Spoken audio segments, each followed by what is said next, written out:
ঘৰৰ পৰা ওলোৱাৰ আগতে এইকেইটা কাম কৰি চাওক। এই কামকেইটা কৰিলে সকলো সমাধান আপুনি পাব।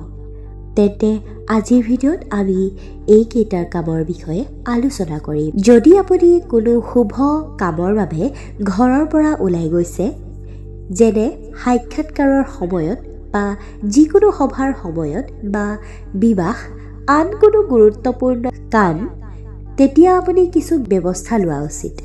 যদিও এই ব্যৱস্থাসমূহৰ কোনো বৈজ্ঞানিক ভিত্তি নাই, তথাপিও মানুহে এই ব্যৱস্থাসমূহক দীৰ্ঘদিন ধৰি শুভ বুলি গণ্য কৰি আহিছে। ঘৰৰ পৰা ওলোৱাৰ আগতে কি কি ব্যৱস্থা ল'ব লাগে, এই বিষয়ে আজিৰ ভিডিঅ'ত আমি আলোচনা কৰিম।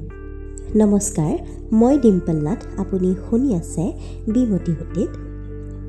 আমাৰ ভিডিঅ'সমূহ যদি চাই ভাল পায় তেন্তে লাইক, কমেণ্ট, শ্বেয়াৰ কৰিব আৰু এনেকুৱা ধৰণৰ ভিডিঅ'সমূহ পাই থাকিবলৈ আৰু তথ্যসমূহ আপোনালোকৰ মাজলৈ যাবলৈ আপোনালোকে ভিডিঅ'ৰ মাজতে ছাবস্ক্ৰাইব বাটনটোত ক্লিক কৰি বেল আইকনটোত ক্লিক কৰি থ'ব। ধন্যবাদ। তেন্তে আহক ভিডিঅ'টো আৰম্ভ কৰোঁ।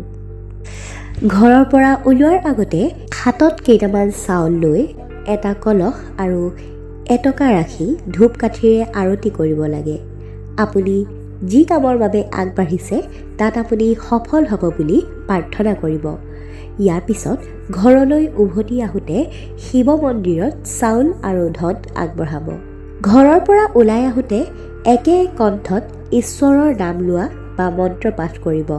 বিশ্বাস কৰা হয় যে এনে কৰিলে কামটো সম্পূৰ্ণ হয় আৰু যাত্ৰাটো সুখদায়ক হৈ আহে।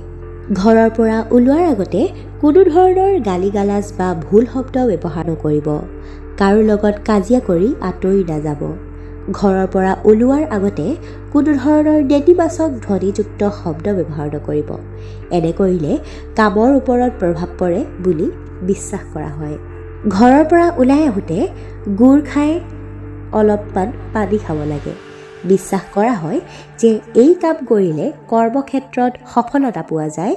ইয়াৰ বাহিৰেও ঘৰৰ বাহিৰত কিছুমান জলকীয়াৰ গুটি সিঁচৰিত কৰি যোৱাৰ আগতে ভৰিৰে ঠেলি দিব লাগে আৰু তাৰ পিছলৈ ঘূৰি চাব নালাগে। যিকোনো কামত সফলতা লাভ কৰিবলৈ ঘৰৰ পৰা ওলোৱাৰ আগতে আইনাখনত নিজৰ মুখখন চাব লাগে।